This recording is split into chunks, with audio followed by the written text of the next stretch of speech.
I left off with the last video with having everything prepped, sanded, and the holes for the fly. Today, or in this video, what I'd like to show you is what I use to paint the bodies. Okay, when I paint the bodies, everything's nice and smooth and ready to go. I like to use nail polish. Now, some guys use markers.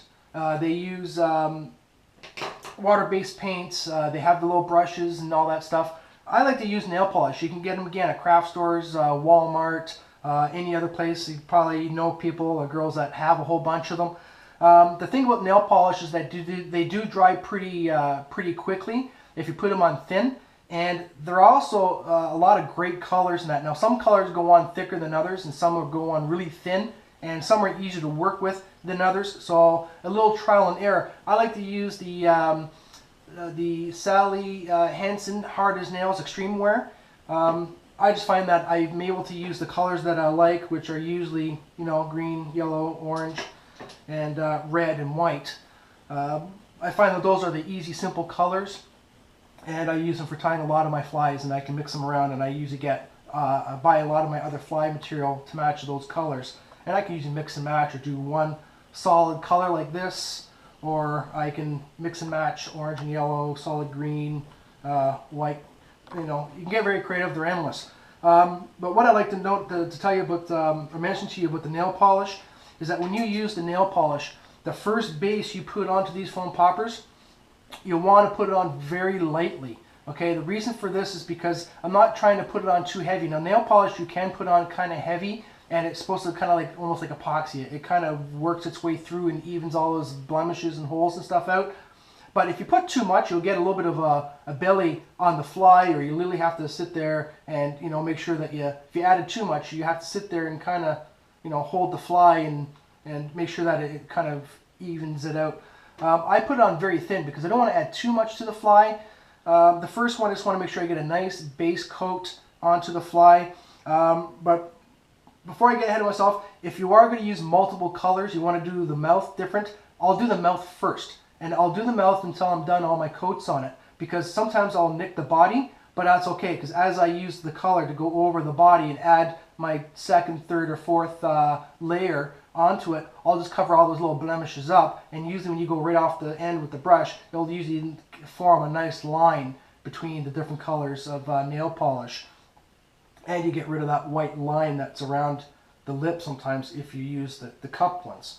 Okay, but even if I use the cup ones, I'll paint all that, the cup inside first, and I'll nick the ends or the sides in that. And then when I paint, I just take the brush and go straight off the edge all the way, starting from the back and working my way forward. And it'll usually even itself out and make it look pretty good.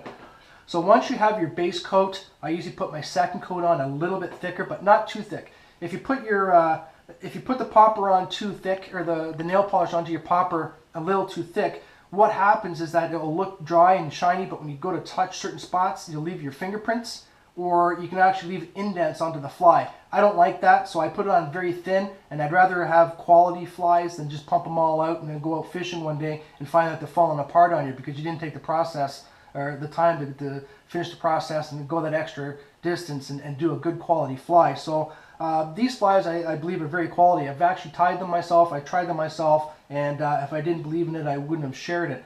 So with that done and said, you've gotten a couple bases on there. Now you want to add some eyes. Now you can use nail polish and use dowels. Okay, you can use dowels. You can shape them and do different things for different designs. But if you're going to paint your eyes on, do your bigger ones first, let it dry, and then add your smaller dots on top of it later. Or you can buy these guys. Again, I buy these at sale and sometimes at Bass Pro Shop as well. Now these ones are the tape-on eyes. The tape-on eyes that come in small, medium, and large, silver, red. There might be some other colors out there, but these are the colors I usually stick to. And my favorite are the molded eyes. Okay, they're a little bit more expensive, but they're worth it. They'll give the fly a good quality look at the fly when you take a look at them. You'll see how they stand out, and with the epoxy going over, which I'll show you later in other videos, you can see how that fly really stands out and it will stay in place. And you can adjust these flies to sit low, medium, a little higher back, or farther up. It's up to you. You can place them anywhere you want. But I find that the molded eyes look a little bit better than these eyes. And these are the the stick-on eyes. You see the difference between the eyes? Okay, you can see the difference between those eyes, and the painted eyes are even thinner than that. Okay, and the colors, you have to watch what colors you use, because sometimes they're not as pronounced from a distance or up close, depending on the colors that you pick. Kind of like this one. This is supposed to be a yellow back with a fluorescence, kind of glowy pupil. And I'll explain why I have pink fly later on in another video. But for now, those are the reasons why I like adding the flies on. Now once I've added a couple of coats of nail polish onto my fly, I'll now actually when I'm done putting all of the paint on and my designs everywhere onto the fly and it's dried, okay, the next step I do is I put nail hardener on. Okay, I usually stick to the same brand hardener as I do with the nail polish, because they're just compatible with that kind. Some are too thin, some are tacky, some will eat through the foam or the nail polish. So I usually buy one brand and I'll tie a fly with that same brand. Now this nail hardener goes on very thin and very shiny, and it's got a great applicator that's on the epoxy or at the end. So what I like to do is I like to cover my fly completely. I'll even go over the holes, because if you put it on thin enough, you can actually go over the holes, and because the hole's open, it'll actually keep it from sealing over on you. If it does, no big deal. Just take your bobbkin, warm it up a little bit, and just poke it straight through, in and out, nice and quick again, okay? Just kind of like that, but make sure it's completely dry before you do it. It is flammable. Okay, and I'll do it for any of the flies that I happen to be tying. I'll do it for all of my flies. Now some flies I'll add legs to, and some I will not, but I'll give you tips on the legs later.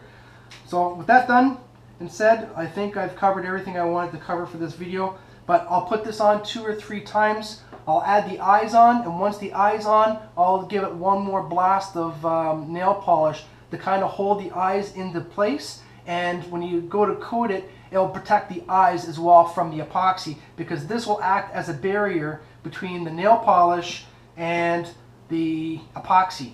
Okay, so that's why I'll go over my fly a couple times, put my eyes on, regardless of the flat or the molded, go over it, and your fly is ready to dry. And once it's completely dry, we'll go to the next step. Okay, thanks for watching. Bye.